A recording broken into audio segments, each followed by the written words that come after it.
Hi everyone, welcome back to our YouTube channel, and for today's video, I wanted to share with you my recent bag purchase, which is the Christy Ng Russo tote bag. Every day after day, I try to go out my way, 'cause I wanna secure you. Oh, I wanna make you mine. So I've been seeing this bag a lot on my TikTok feed. I don't know, siguro dahil nag-review ako ng mga bags for moms, like big bags, tote bags. Actually, I've been seeing not just the Christy Ng bags, but also the Longchamp bags. But because I already had like Longchamp bags before, and I think I already had like 3 Longchamp bags before. Tapos pinagbebenta ko rin naman sila. Kasi parang nagsawa rin ako using them. So ayun. Pero parang sising-sisi ako ngayon, and I wanted to have a new Longchamp bag. Pag na lang nagpunta ng Paris or ng France, yung sister ko, next year. So anyway, let me show you the Russo tote bag of Christy Ng. So this is what I got. So I got the color black of this Russo tote bag, and this is the medium size one. They also have a mini size one, yung mas maliit dito of course, and it's actually just a handbag, I think. So pwede mo rin naman siyang shoulder bag, but this one is bigger. So ito yung kinuha ko. And then there's also a large size for this bag. So for those mommies who wanted to have a larger type of bag, larger size of bag for this, you can also get the large one. Also, if manonotice ninyo, if you are familiar with the brand Goyard bag, so parang ganun siya. It's just that yung kanyang logo, which is the Christy Ng, ayan o, parang siyang letter C dito. So ganito siya. While the Goyard one is parang pa ganyan or pa letter V or pa Y yung itsura nung kanyang bag. And comparing to the original Goyard bag, this Russo tote bag of Christy Ng is actually more stable. So sabi ng mom ko, I don't have the Goyard bag, but kasi yung tita ko, she owns a Goyard bag na binili nila, I think, when they were in South Korea this summer lang nung nag-South Korea sila. So medyo malambot daw yung style, I don't know. So yung may mga Goyard bag dyan, I know, you know what I mean. So medyo mas malambot ng konti yung style niya compared dito. Because Christy Ng Russo tote bag, nakatayo siya, ayan. Even if wala siyang laman, actually tatayo siya. So itong Christy Ng bag, so meron din siyang pouch, and actually yun siguro yung nagpapabigat sa kanya, yung pouch niya. So meron siyang wallet dito, and it's magnetic closure, ayan. So, maraming laman yan. May cards. Ayan, dito ko siya nilagay. So, magnetic closure siya. Ayan. Kasi, diba, yung mismong bag, wala siyang zipper, wala siyang magnet. So, sometimes you'll feel unsafe din, lalo na dito sa Philippines kapag gamit natin ito. Especially mga nagko-commute. Ako kasi wala naman din akong problema if I'm using this since I drive the car. Ayan, kasama ko naman palagi si Orion, si Papa. Plus, okay, let me show you. Meron pa siyang base dito na nilalagay. I'm not sure kung meron din yung Goyard na ganun. But I know, yung LV na Never Full, di ba wala siyang ganun? Wala siyang yung base na nilalagay sa ilalim. Ito. So, it comes with a base na medyo matigas siya. Kaya, yung bag, kahit wala siyang laman, ay tatayo pa rin yung bag. Ayan. So, ito yung mismong loob ng bag. Yun yung sinasabi ko. Ayan siya. So, canvas, yung pinaka loob, yung inner lining niya ay canvas. So, yun nga lang, off-white siya. So, medyo dumihin. So, ingatan nyo na lang. Or if you have like mga panglinis ng bags, okay lang naman yun. So, ang ginawa ko na lang, since I have a bag organizer here, so, yun, ginagamit ko siya. Kasi nga, ang hirap mangalkal, diba? Alam nyo naman yung mga ganitong style ng bags. Dahil malaki siya, tapos wala siyang pocket sa loob. Kapag malalaki, mahirap talaga mangalkal ng gamit sa loob. Parang palaging nawawala. Never ending yung hinuhukay mo sa loob ng bag kapag ganito. So, I suggest you also get your organizer if you wanted, not just with this bag ha, if you wanted to get like a big bag like this, mga tote bags, so you get an organizer para maayos yung gamit mo sa loob. Hindi ka mahihirapan na kung saan-saan kinakalkal mo siya sa loob. Parang never ending yung kinakalkal mo sa loob. So, yan. I-share ko na rin yung link dito sa video nitong organizer bag na ginagamit ko. Para you can also get So if you have like big bags, even if it's not Christy Ang bag, so if you have like Neverfull, or if you have a Longchamp or other bags, ano pa ba yung mga malalaking tote bags? Lacoste, diba? Meron din ganyan. So there are a lot of tote bags talaga na kapag nilagay mo yung kamay mo, gentlewoman, yun. So pag nilagay mo kamay mo, hindi mo na alam kung nasaan yung mga gamit mo. So, I actually got this pala sa direct shop ng Christy Ang sa Shopee. So, nung una, I was thinking about getting it sa website nila, but then I remembered before I ordered sa Pop Mart na website mismo. Sobrang tagal dumating nung item. So, siguro dahil website siya, tapos international shipping. So, that's why matagal dumating yung item. Plus, I've heard from other people who bought from the website of Christy Ang, they also paid 1,400 pesos shipping fee apart from the bag itself. While on Shopee, pag naswertehan mo, minimal lang yung shipping fee na ibabayad mo, or you can also get the free shipping fee. Parang yung sa akin, I think free shipping na siya nung nakuha ko. Let me check. Don't worry pala guys, because I will share with you the link of the Christy Ang store sa Shopee. It's an official store of Christy Ang dito sa Shopee, and kaya naman napabili ako. It was actually shared to me as well nung isang nakabili. So, ayun. And the rating is 5 stars naman.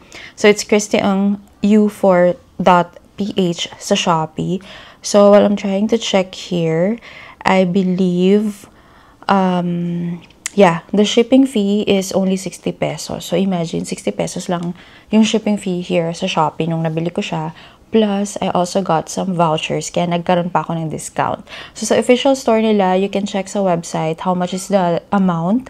So, just put in Christy Ang Philippines para makita ninyo yung amount niya. Kasi kapag pumunta kayo dun sa official website nila na Malaysia, you will see it in ringgit, Malaysian ringgit, RM. So, if you're going to check the prices of the Christy Ang bags, yun, makikita ninyo yung Philippine version ng website nila. So anyway, so sabi dito, yung price ng Christy Ang Russo tote bag dito sa Shopee na napagbilhan ko is 2,823 pesos. Then I got, meron tayong shipping fee. Actually, no, the shipping fee was discounted. So naging free shipping siya pala. Kasi shipping fee is only 60 pesos. Tapos na-discount siya, so less 60. And then I got a Shopee voucher which is less 270 pesos. Tapos may isa pang shop voucher na 85 pesos. So, total lang ng order ko was 2,468. So, nakamura talaga ako. Anyway, I'm going to share the link here sa description box if you wanted to get your Christy Ang tote bag then from their shop in Malaysia. So, anyway guys, when I received the package pala, so, akala ko nakapack pa siya ng like the Shopee packaging na mga style, yung merong black na bag and merong bubble wrap. But then, when I received it from the rider, so ito talaga yung, ganito na talaga siya. So, ito yung talagang box ng bag ni Christy Ang. So, ayan siya. Tapos, nandito lang yung ng Shopee. Tapos, ayan yung likod niya. Ayan. So, it is indeed the box of Christy Ang na nakikita ko dun sa ibang mga nag-unboxing na nagpo-post ng kanilang unboxing video sa TikTok. Anyway, I also posted my unboxing video sa TikTok. Ilalagay ko na lang din yung link dito sa description box.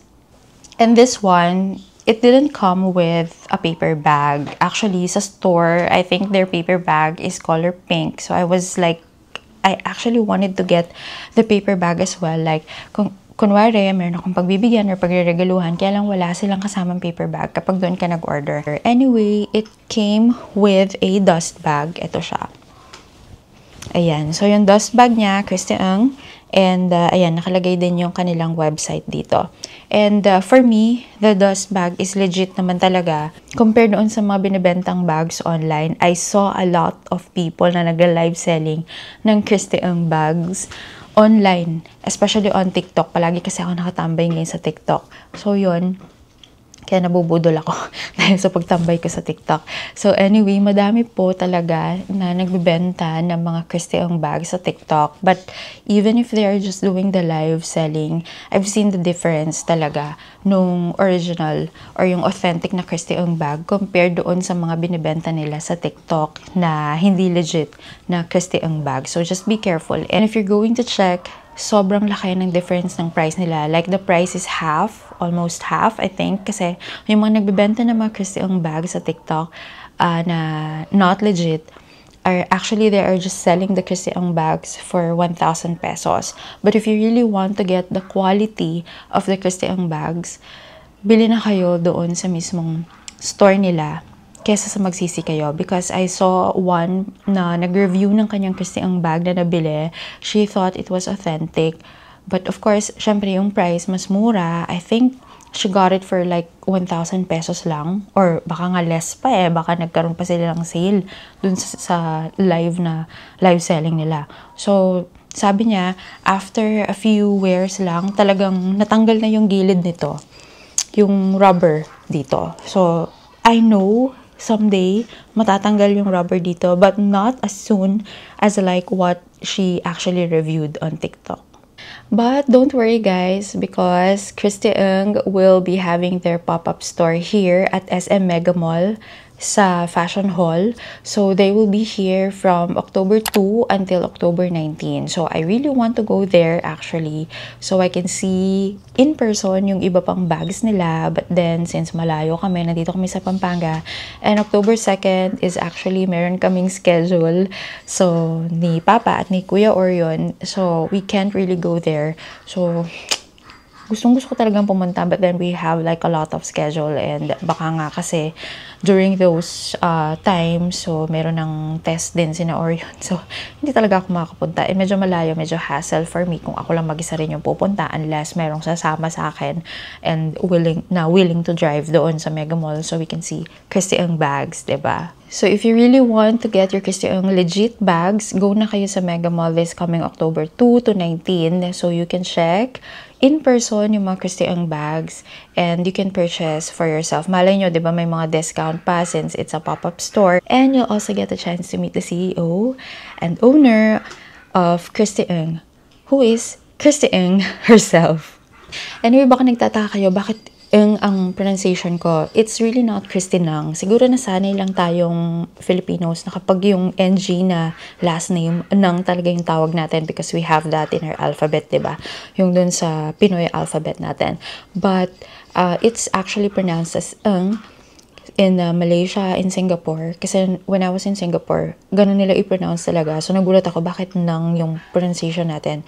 And then sila mismo may apelido nun in Singapore and Malaysia. They pronounce it as Ng, I-N-G. So it's Christy Ng. So ayun lang guys, and I hope ay nabigyan ko ng justice yung pagre-review ko and pagpapakita sa inyo nitong Christy Ng tote bag. And if you really want to get yourself this bag and you are very far from SM Mega Mall, yun, check nyo na lang yung link dito sa description box na ilalagay ko for the Shopee link ng kanilang Christy Ng bags. But if you have the time and malapit lang kayo sa SM Mega Mall, go na kayo. I suggest, talaga alam nyo, if malapit lang talaga kami doon sa SM Mega Mall, dati malapit kami doon because tumira kami doon around Mandaluyong. But now, sobrang layo na namin, so I don't think I can go there kahit na gustong-gusto kong pumunta sa pop-up nila. So yun lang. Thank you so much for watching this video, and if you haven't subscribed on our channel yet, please consider subscribing, like this video, comment down if you have any questions. Ayan. Thank you! Bye! Every day after day, I try to go out my way, 'cause I wanna secure you. Oh, I wanna make you mine, make you mine. Snap, this is Gianna Papato. 다른 여잔 없어 no, 'cause you're the one and only girl. Promise, I ain't tryna play games with ya, girl. Honest, you are not a side character.